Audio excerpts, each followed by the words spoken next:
Olá pessoal, vimos nos vídeos passados que todos os seres humanos querem chegar à felicidade. E essa só é possível quando adquirimos plenitude, na busca da plenitude. Conseguir através da formação humana, que nos guia o caminho, e da transcendência, evitando assim o egocentrismo. Agora, para conseguirmos essa transcendência, precisamos agir de acordo com a razão, de acordo com a inteligência bem formada pela formação humana. Só assim seremos livres, pois não estaremos seguindo nossos impulsos. E, dessa forma, então, iremos alcançar a tão sonhada e tão querida por todos felicidade. Esses impulsos. O que são estes impulsos? Os quais não devemos agir de acordo com eles, e sim de acordo com a razão bem formada.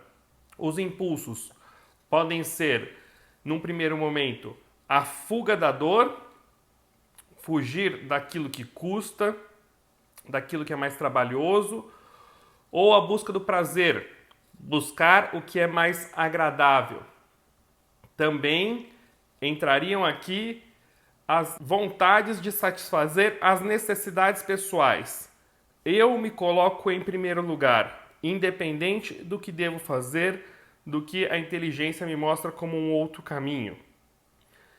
Esses impulsos e a inteligência influenciam a vontade, e só seremos livres se agirmos de acordo com a inteligência, dominando então esses impulsos.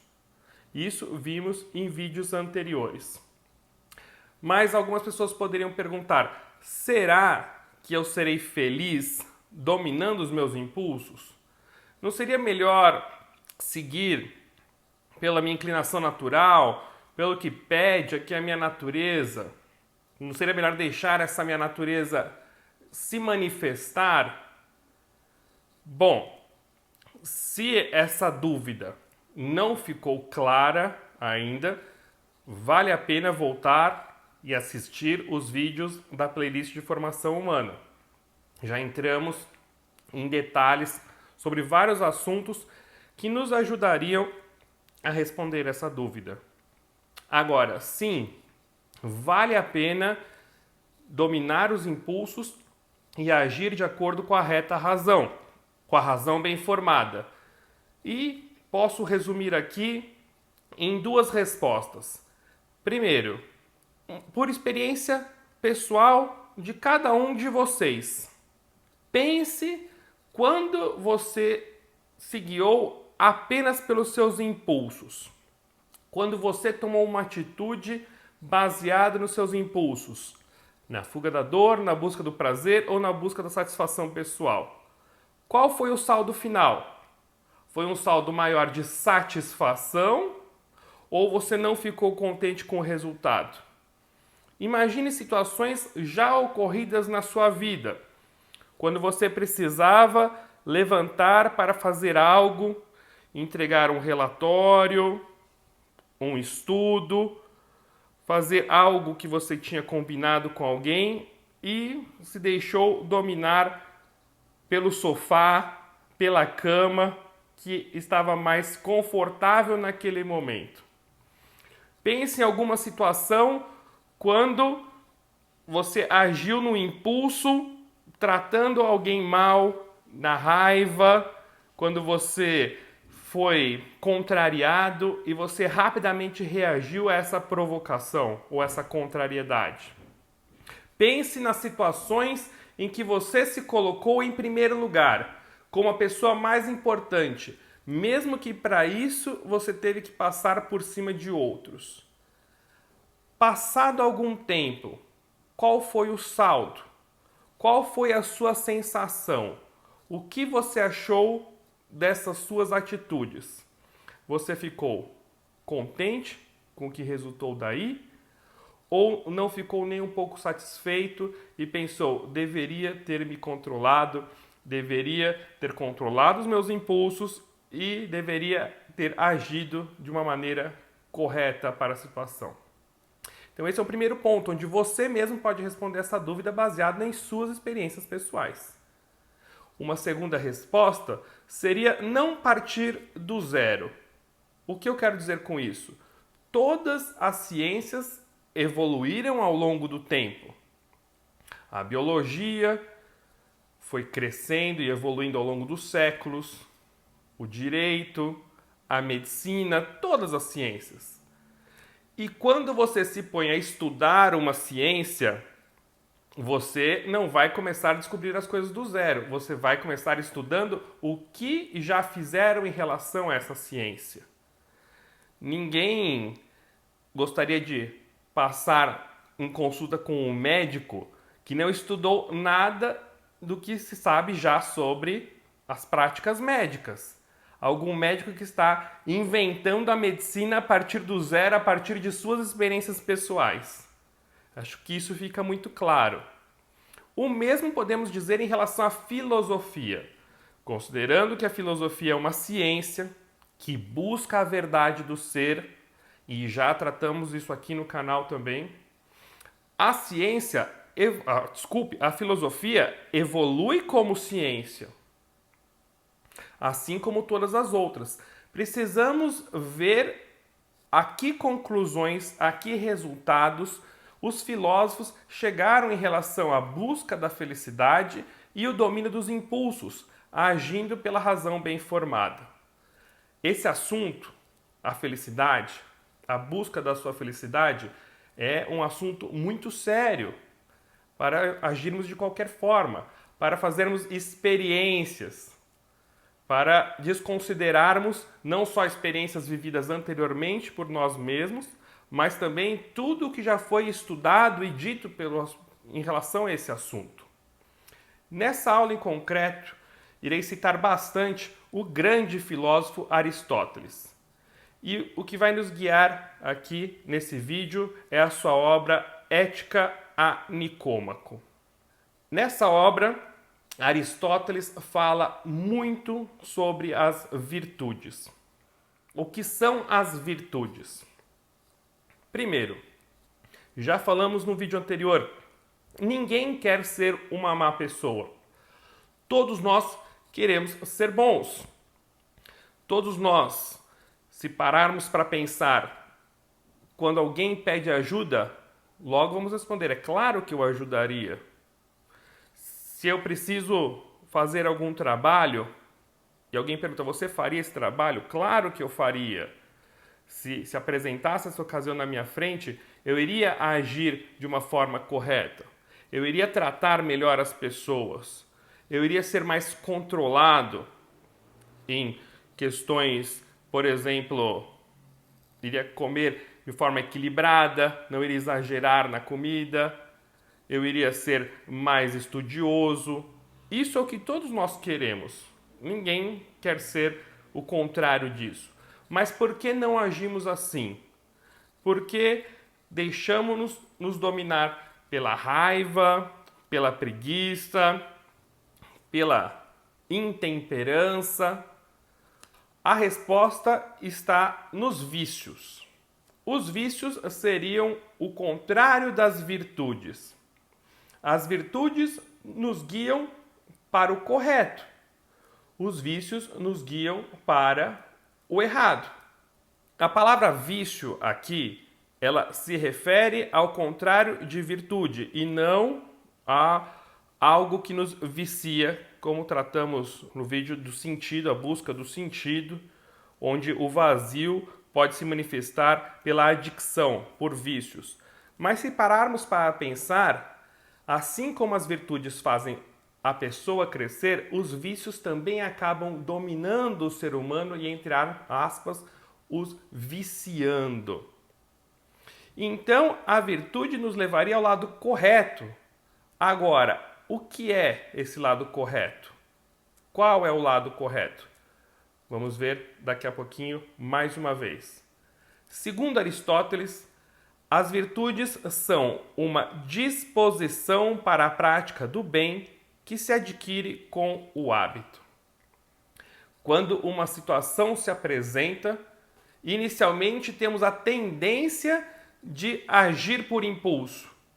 Mas se temos já a virtude conquistada, a nossa disposição é agir para o lado correto, para a prática do bem.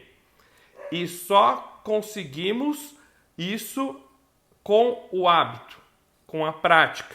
Logo, as virtudes são uma disposição habitual, um hábito, e uma disposição firme para o correto. Fazer o que é correto e ser livre. Como já dissemos, liberdade não é fazer qualquer coisa. Liberdade não é simplesmente o fato de escolher algo. Isso é livre-arbítrio. Liberdade é fazer o que deveria ser feito, pois a razão bem formada me indica o caminho e eu sigo livremente, me libertando dos impulsos.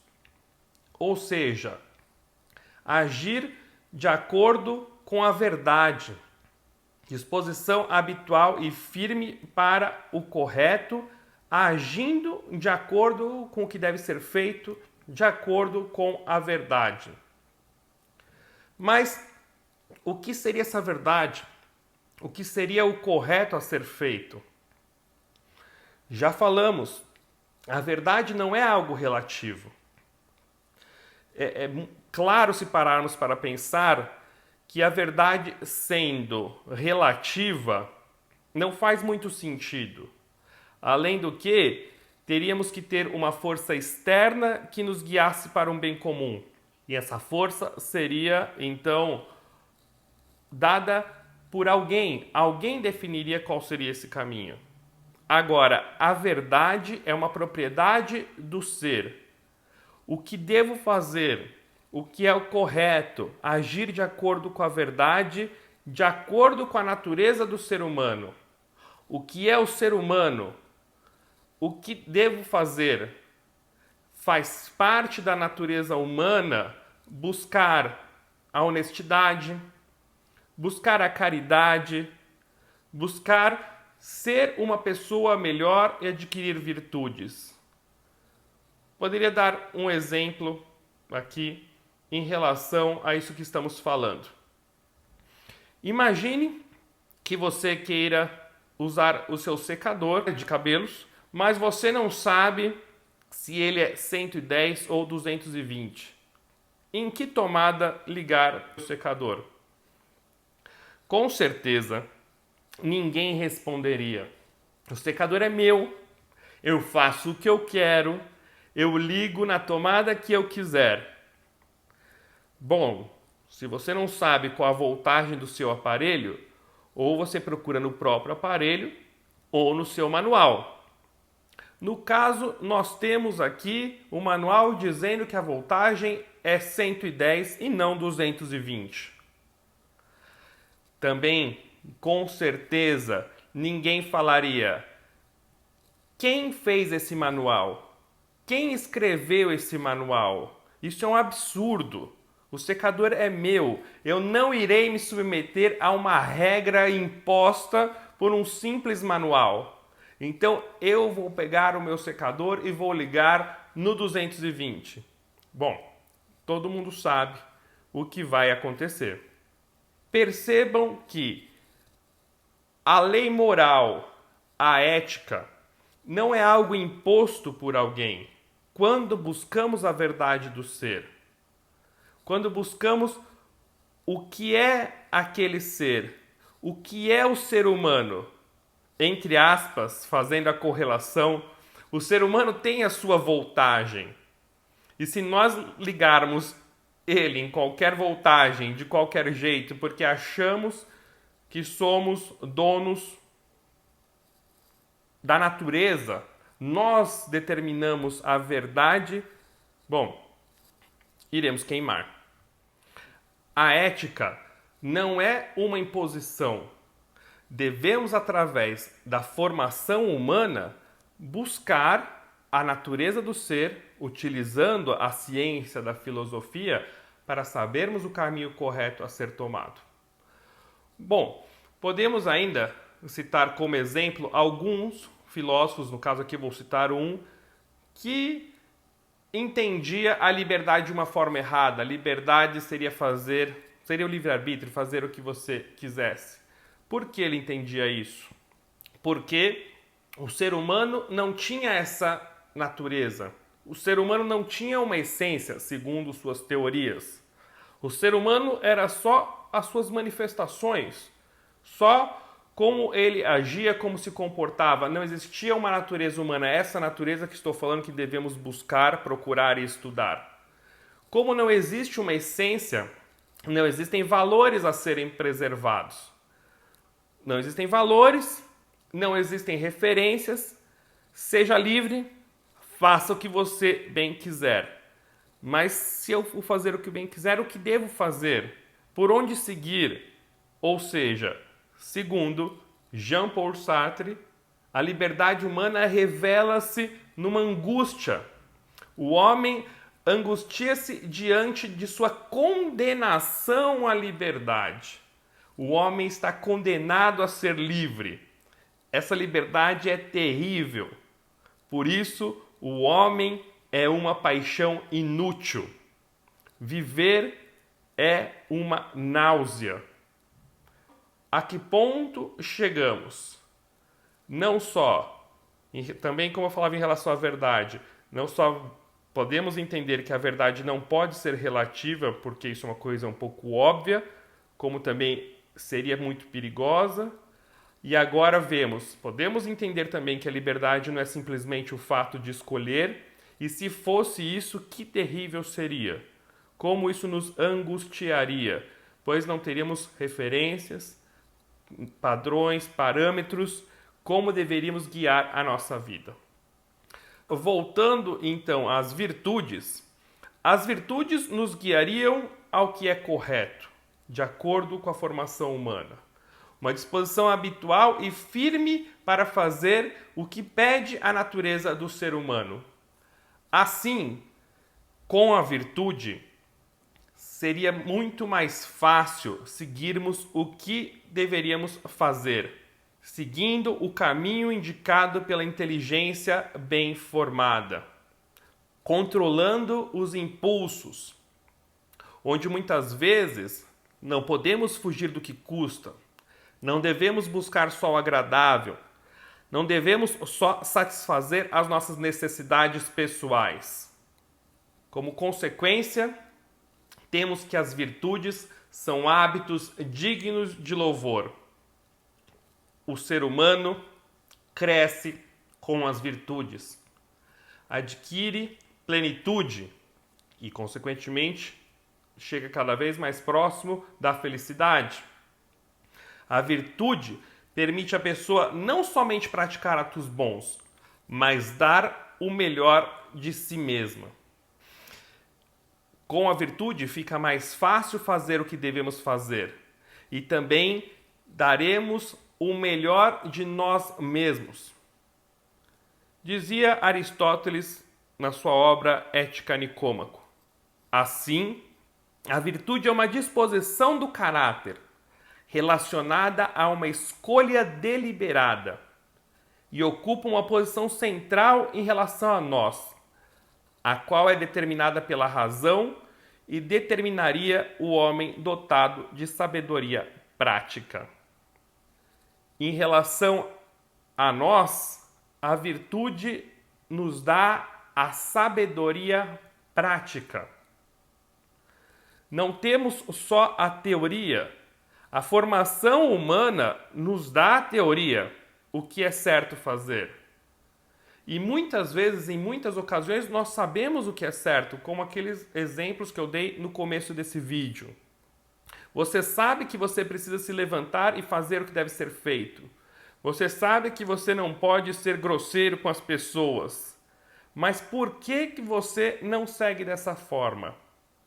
Falta a prática. E as virtudes dão essa sabedoria prática. As virtudes permitem dar o melhor de si e, por isso, levam à excelência humana.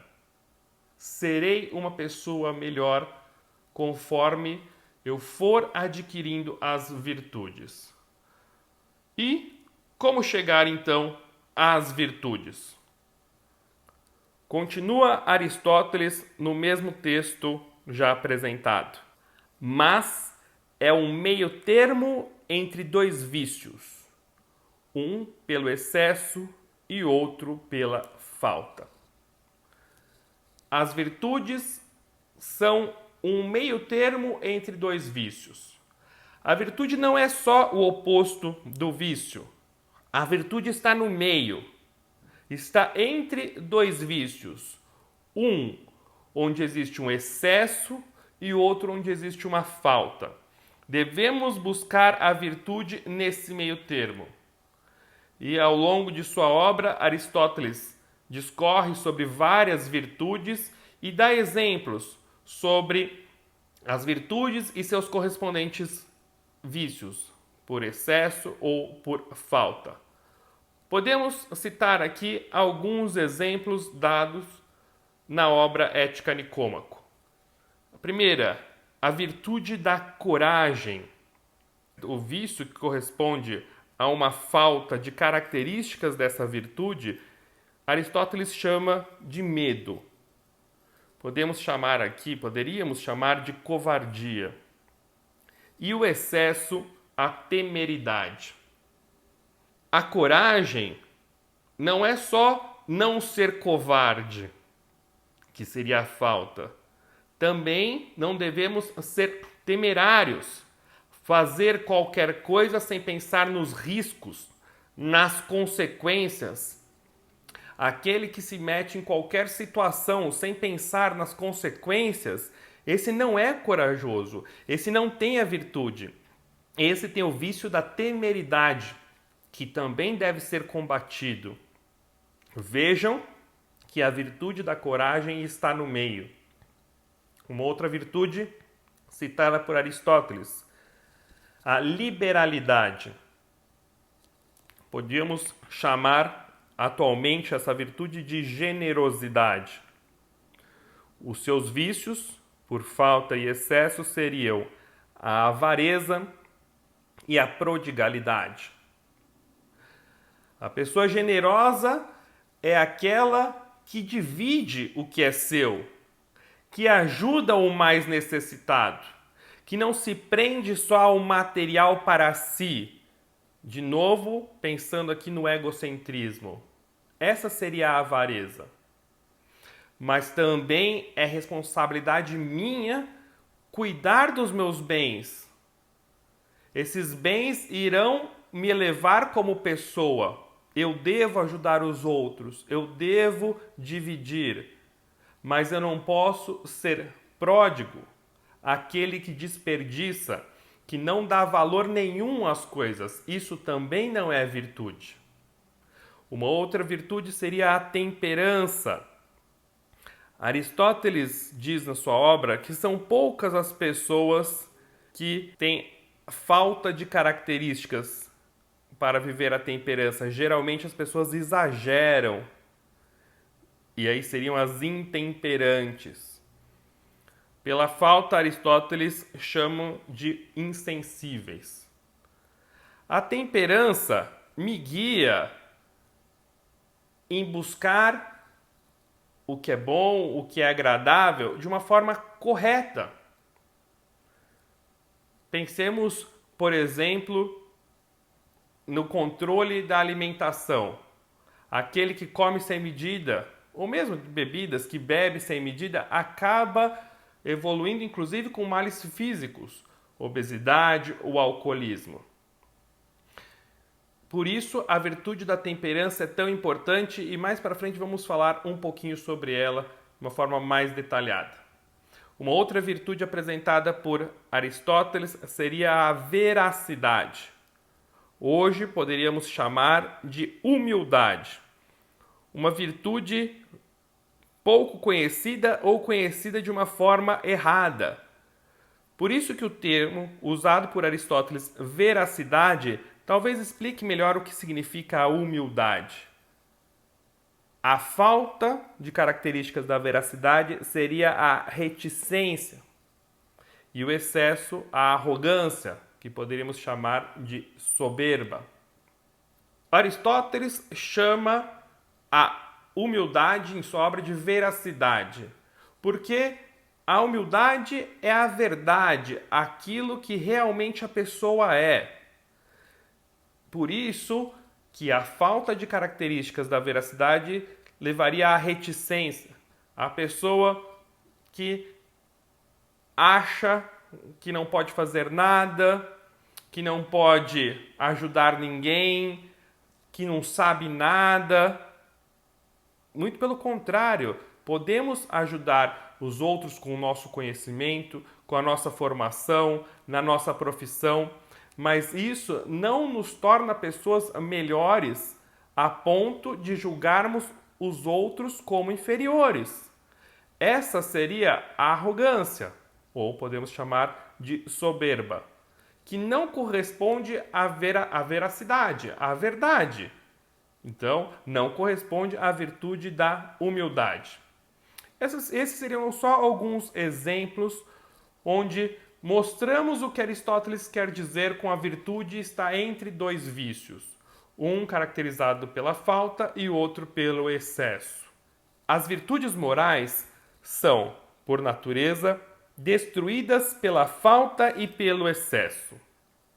Assim como vemos no caso do vigor e da saúde.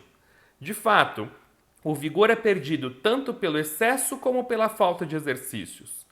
E, semelhantemente, tanto a bebida quanto o alimento, sendo em grande ou pequena quantidade, destrói a saúde. Aristóteles deixa bem claro que tanto a falta quanto o excesso são prejudiciais. E isso também em relação à formação humana, em relação às virtudes. Agora, se olharmos para aquela lista de características, falta e excesso, medo, temeridade, avareza, prodigalidade, insensibilidade, intemperança, reticência, arrogância, fica muito claro, nós entendemos que ninguém gostaria de ter essas características. Olhando para esses poucos exemplos, alguns exemplos, fica claro que todos nós queremos ter virtudes. Ninguém gostaria de ter esses adjetivos ligados ao seu nome. Então, como adquirir virtudes? Primeiro, tendo uma boa formação humana. É preciso estudar, é preciso pesquisar. Esses vídeos da playlist de formação humana propõem alguns temas muito importantes em relação a isso. Mas devemos nos aprofundar, ler bons livros de formação, conversar com pessoas que podem nos dar essa formação.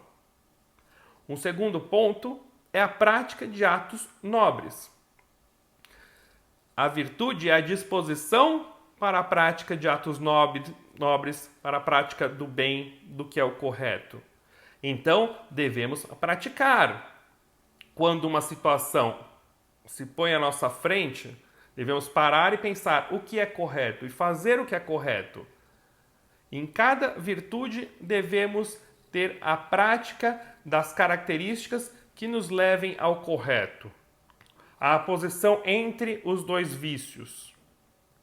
Diz Aristóteles, é fazendo que aprendemos-las, como, por exemplo, é construindo que os homens se tornam construtores, e é tocando a cítara que se tornam citaristas.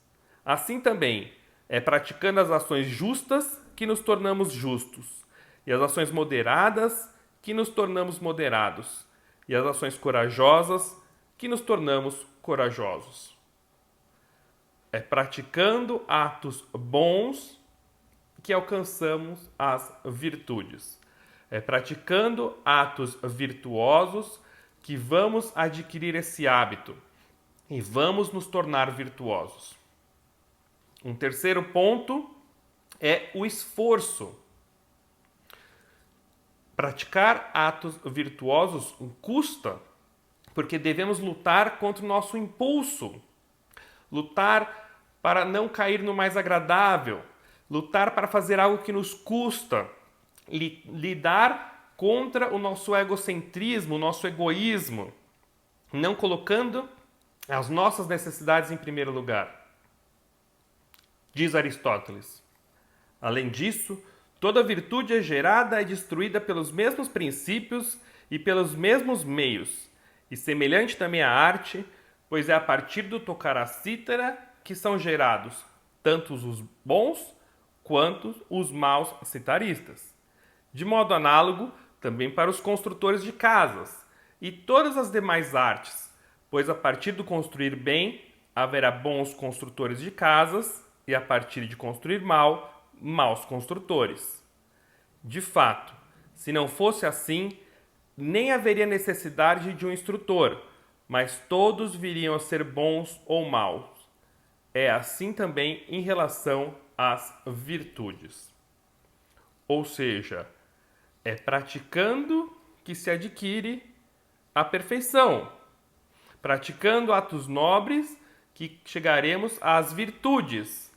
Mas precisamos de um esforço sincero, corrigindo a rota quando as coisas não estão adequadas. Nos esforçarmos para lutarmos contra os nossos impulsos e buscarmos o correto, buscando a aquisição das virtudes. E Aristóteles também comenta aqui sobre os instrutores. Por isso que falei também sobre a necessidade de buscar bons conteúdos, bons livros, conversar com boas pessoas que podem nos orientar nesse caminho na busca da perfeição. E um quarto ponto seria a perseverança. Nós devemos perseverar. Não é uma busca fácil, é uma busca trabalhosa, que exige a prática de atos virtuosos e exige o esforço em buscar o correto, a busca constante de formação. E devemos ter claro que muitas vezes iremos cair. Nós somos seres humanos e seres humanos falhos. Nós queremos buscar a virtude e não conseguiremos da noite para o dia. Isso é com o tempo e muitas vezes iremos falhar. Essas falhas, essas quedas não devem nos desanimar. Devemos perseverar. O importante não é não cair nunca. O importante é se levantar sempre. Iremos cair 1, 2, 3, 4, muitas vezes, mas sempre iremos nos levantar. E com isso as quedas começarão a ser mais infrequentes, mais leves, e iremos adquirir a virtude. Então precisamos buscar formação, precisamos praticar atos bons, mas também precisamos nos esforçar de forma concreta e perseverar, independente dos erros. Platão, em sua obra A República, definiu 4 virtudes como centrais nos seres humanos. São elas a prudência, a temperança, a fortaleza e a justiça. O que podemos falar de cada uma dessas 4 virtudes? Como viver e como adquirir de forma concreta essas virtudes que são centrais nos seres humanos? Bom, esse é o assunto do nosso próximo vídeo. Por enquanto, resumindo, a felicidade humana está inevitavelmente ligada ao crescimento como pessoa. Só irei crescer e, portanto, chegar à felicidade agindo livremente. Agir livre consiste em agir de acordo com a razão bem formada e o domínio dos meus impulsos. Para isso, é necessário o crescimento em virtudes. As virtudes levam a uma disposição para a prática do bem, evitando os vícios e levando o ser humano à excelência.